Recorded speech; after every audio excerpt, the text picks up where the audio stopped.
Hey guys, welcome to another video from Historic Militaria. Today we're going to be looking at a Bolo that's basically the end of the Bolo production.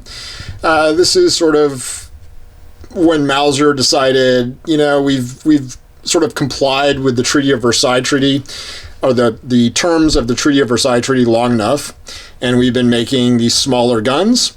We're going to start pretty much only making full-size broom handles, and this one is in the 700,000 serial number range, and it really sort of is when Mauser stopped with the Bolo. I'm not going to say that you won't see Bolos late in production. They certainly did make them for quite a while, but as far as a general production gun, this is near or at the end.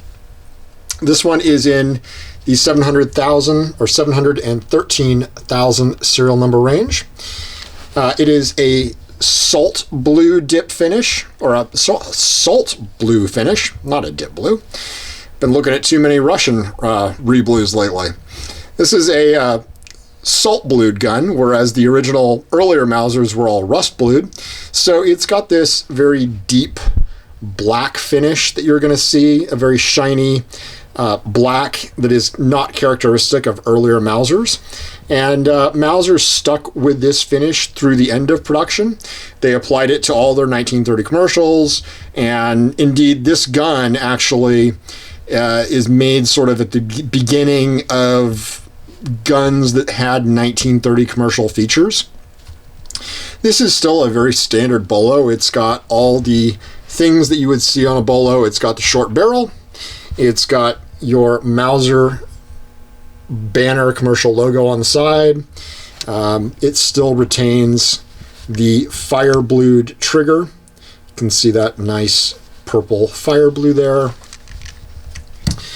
Up on top, you've still got your 1,000-meter sight in the white with your fire blued small parts, fire blued extractor, bolt in the white, and just everything you'd see on a typical Mauser from the time period.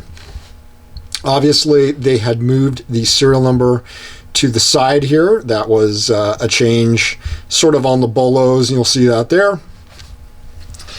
On this side, you've got your standard Mauser marks here that really never deviated until much later guns, and everything else that you would expect on a typical broom handle. Really nothing amazing, just very nice quality machining.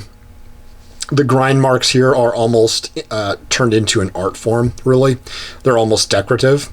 They're obvious, they're pronounced, but they're just kind of an accent to the gun almost. You've got your really nice commercial grade Bolo type stocks of just really nice wood. Slotted for a shoulder stock, as you would expect on these, and your matching serial numbers with your NS hammer there. So Mauser had not gone to the later safety where you could actually apply it one-handed. This is still a two-handed safety to apply. But these guns, a lot of them ended up in China. Most of them were well used. You don't see a lot of black Bolos in particularly nice condition anymore. Indeed, you don't see a lot of black Bolos in general.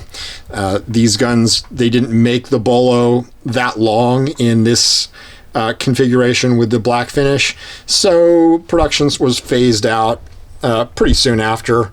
Again, not going to say you're not going to see some in the higher serial number ranges, but they're pretty uncommon.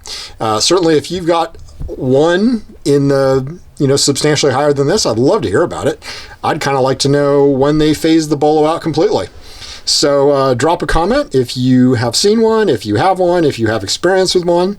And as always, like and subscribe. And we'll be doing more videos on all kinds of militaria, definitely broom handles. And thanks for watching.